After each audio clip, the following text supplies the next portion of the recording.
Alright guys, so here are some of the snap-on tools that I use on a daily basis. We're going to go over them. Some of these are new, like this wide tip radiator hose pick set. For a while I did not buy anything like this. I actually had a cheap AutoZone type one, which actually has a pointed hook on it, and I've punctured multiple radiator hoses with this. This is more just to break the seal around it. But I've punctured multiple hoses, and that's not something you want to do on a customer's vehicle, is start putting holes in the radiator hoses.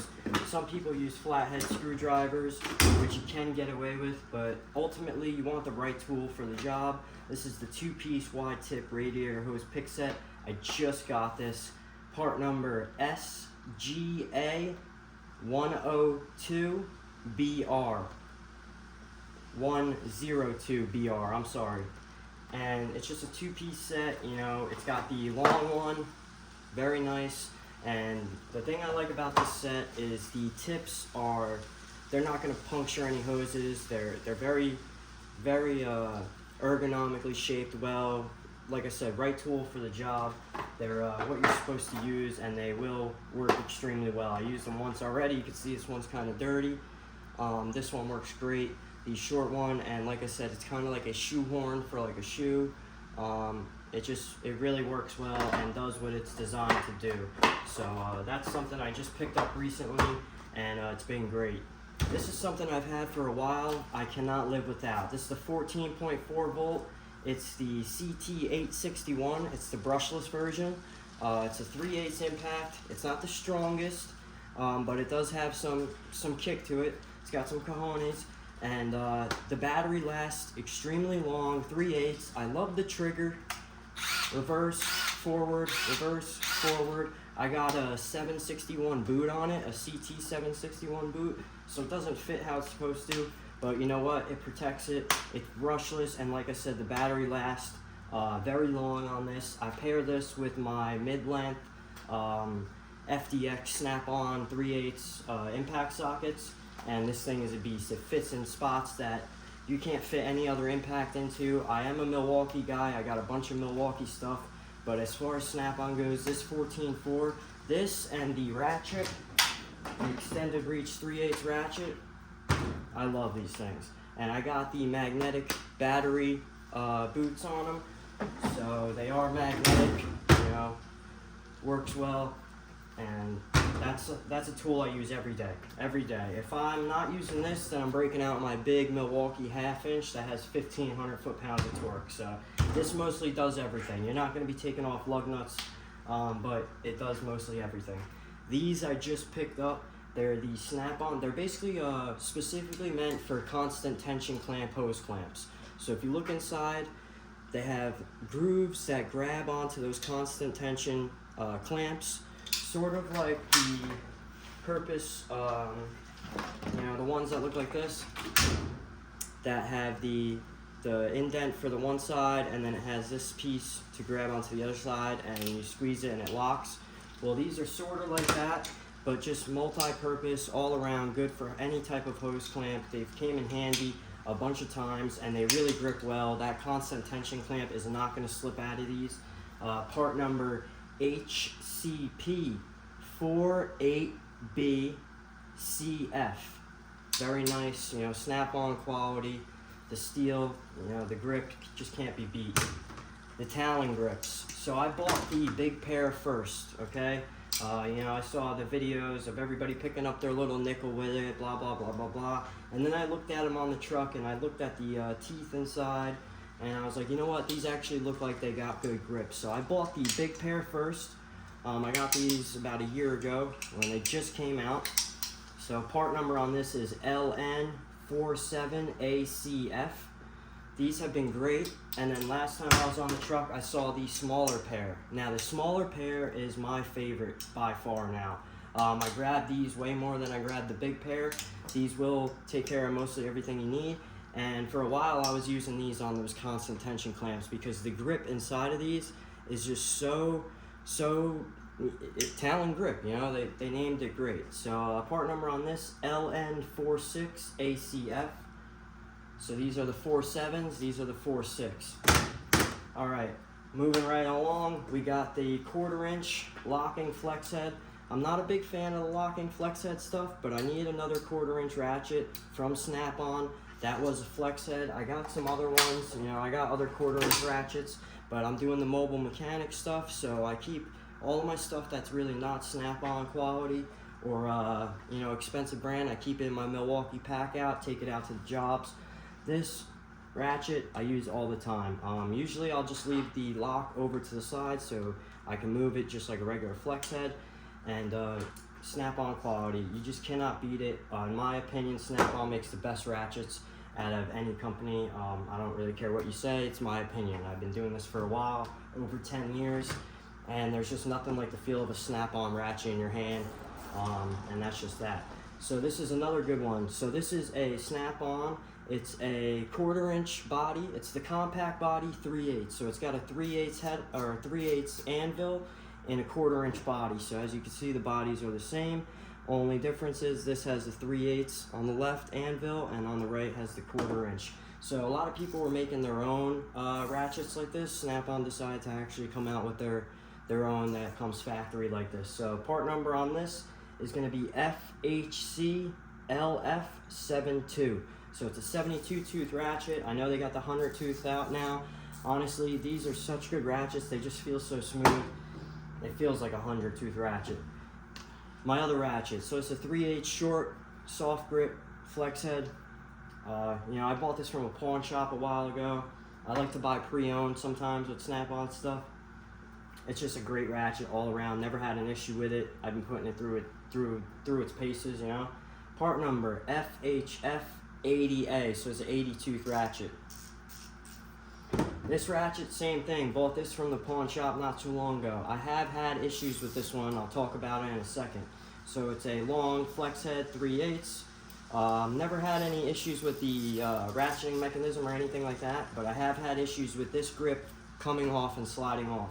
So I can't pull it right now, but this will slide off sometimes. And if you ever had one of these off, you can see it's very like, it's a small piece of metal in here. I'm surprised that it's not anything beefier. It looks like it would almost snap. But this is a great ratchet. I might get a different handle for it, but these hard handles, they feel so good in the hand. You can really apply some pressure. And the soft grips sometimes are just too bulky, too big.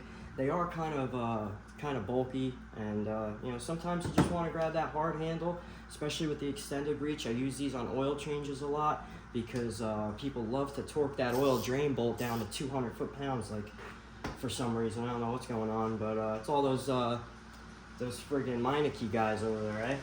So part number for this, FHLFD80A, so 80 tooth again. Sorry for the wind noise. And I don't have my mic with me today. Left it in my briefcase with my laptop at my girl's house, so we're not using the mic, so the audio quality is not going to be the best today. I'm sorry, guys. We're just going to have to work with it. Another Snap-on ratchet. It's the 1/2 inch. Just a 1/2 inch drive. Just one of their 1/2 inch drive ratchets, about 17 inches long, and I love this thing. You know, just a straight 1/2 inch. Apply some torque, something you can't get off, works out well. Part number SHL80A, another 80 tooth. Last but not least, this is the big boy. Leaf spring bolts. If you're trying to get that nut loose, trying to crack something loose that's big, lug nuts, axle nuts, anything like that you just really got to crack it loose, this is the big boy. I bought this in a set. It came with this and the breaker bar for like 180 bucks. Absolute steal. Part number SHLL80A. And that's going to do it for, you know, the stuff that I use every day. Of course, I got the some of my other stuff, which would be the 3/8 tech angle. You can't go wrong. Absolute unit. Best torque wrenches in my opinion. You know, they do foot-pounds, they do angled, they do degrees. It's absolute unit. And then, of course, to back it up, we got the 1/2 inch version. So I got the 3/8 and the 1/2 inch version, tech angle. I actually just had this one serviced on 3/14 of 2024. So it's all calibrated. If you're going to be doing anything like engine work or you know, head gaskets, timing jobs, you're going to need a good quality torque wrench. So that's why I got that stuff. So basically that's some of my favorite Snap-on tools right there. I do have their 4-piece pry bar set, but I added the 5th one, which is just a straight edge striking.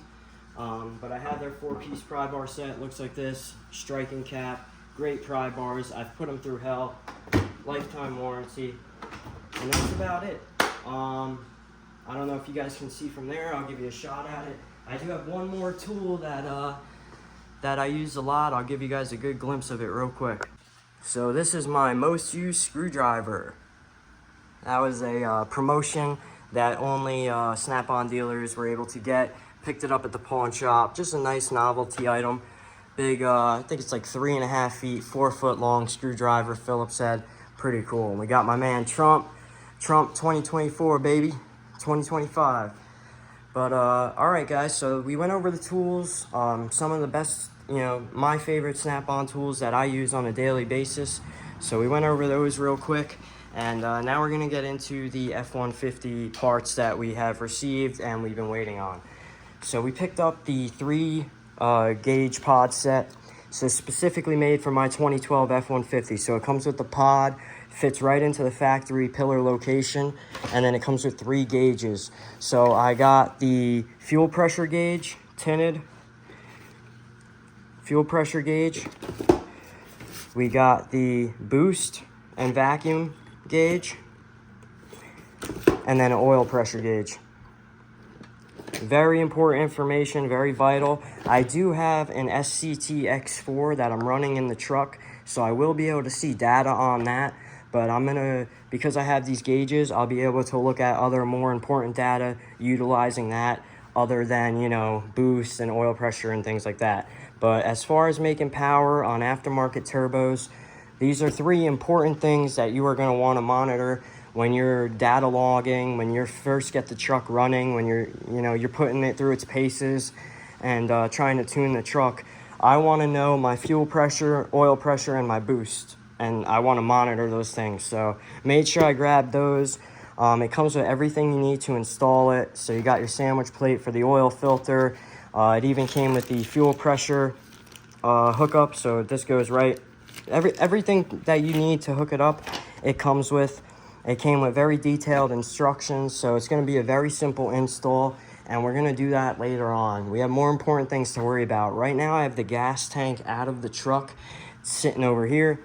So the tank's sitting right there. That's the intercooler for the truck. So this is a 2013 and up aftermarket intercooler with a mechanical Turbo Smart supersonic blow-off valve, because I have a 2012 truck which had the stock turbos had integrated blow-off valves in the turbine housing. These are 2013 and up stage 3 turbos. So they don't have blow-off valves integrated into the turbine housing, which means that, because they're for a 2013 and up, which means that they were supposed to run off of an electronic blow-off valve. Right, there's my CV Fabrication 3-inch downpipes. We got the adapters on the back. Those are all brand new. But you're supposed to run, the 2013 and up has the electronic blow-off valve on the stock intercooler, which is electronically controlled. So the problem being is that this truck, the computer system is not set up to electronically control that blow-off valve, and the boost solenoids that go on each turbo are meant to get plumbed right into the blow-off valve on the turbo itself. And then there's also a nipple for boost reference on the stock turbos that this turbo doesn't have, that goes on the turbine housing. So what I'm trying to say is the boost solenoid for each turbo runs into the blow-off valve that's on the turbo and the turbine housing for 2 of its spots that it needs reference for boost. So we ran into an issue because those turbine housings don't have a nipple for boost reference, and the blow-off valve isn't on the turbo. And I can't run an electric blow-off valve like the aftermarket ones that they make for the 2013 because this computer is not set up for that. So I was able to get an aftermarket 2013 intercooler, and I was able to find this mechanical 2013 and up blow-off valve from Turbo Smart. So all I have to do is run from my boost solenoids, connect both of the boost solenoids and run them to a T right into this blow-off valve, and that's going to solve my issue right there.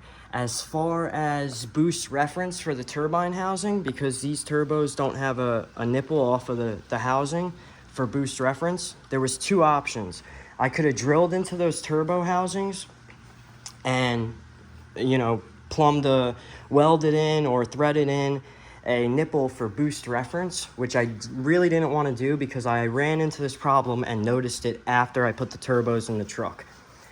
So I found a way around it, and I reached out to Mamba Performance, and they have these kits. They're a 1/4 inch DIY turbo silicone pipe boost hose nipple gauge fitting kit. So what this is going to allow us to do is, on the intercooler, I have all aftermarket intercooler piping for this truck. On the intercooler piping for this truck that runs into right here on the turbo, where the nipple would usually be, like right around here on the turbine housing, what this is going to allow us to do is, on the silicone coupler that goes onto each turbo, right in the silicone coupler, we're going to be able to drill a hole and put this through the backside, and it has O-rings and everything. This is rated up to 60 psi to be able to hold 60 psi, and this is going to allow us to add a boost reference point into that silicone hose on each side of the intercooler piping that goes right into the turbo. So it will still be closest to the turbo for accurate reading, and it's going to allow us to do that without having to do any welding into the intercooler piping or anything like that. So I was able to find something like this. I don't see a lot of people. I know one other person is doing a similar setup to me, putting 2013 and up turbos on a 2012 or a 2011 EcoBoost. But these are some of the problems that you're going to have to figure out and work through. So I was able to find two of these, and I read good reviews about them. I talked to Mamba about them, and they're a very simple setup. I mean, if you really think about it, you figure out where I'm going to mount my intercooler piping, and you figure out where you're going to want to put this in that silicone coupling. And it tells you, the size hole you have to drill, and you're going to drill a hole in that silicone hose, and this is going to go through the backside, and it has an indent right there, like a little spot for the O-ring to sit, and then that O-ring is just going to clamp against that silicone pipe, and it's going to seal it up real nice. And there you go. Now you have boost reference. So that's going to solve our issue with having that boost reference for the boost solenoids. So basically the truck's pretty much almost there. It's just putting all this stuff back together. The turbos are on, downpipes are on, everything's in there, new spark plugs, aftermarket coil packs. The truck has no leaks. Everything's in there. We got a new oil change, 2 new oil changes for it. And we're at the assembly stage.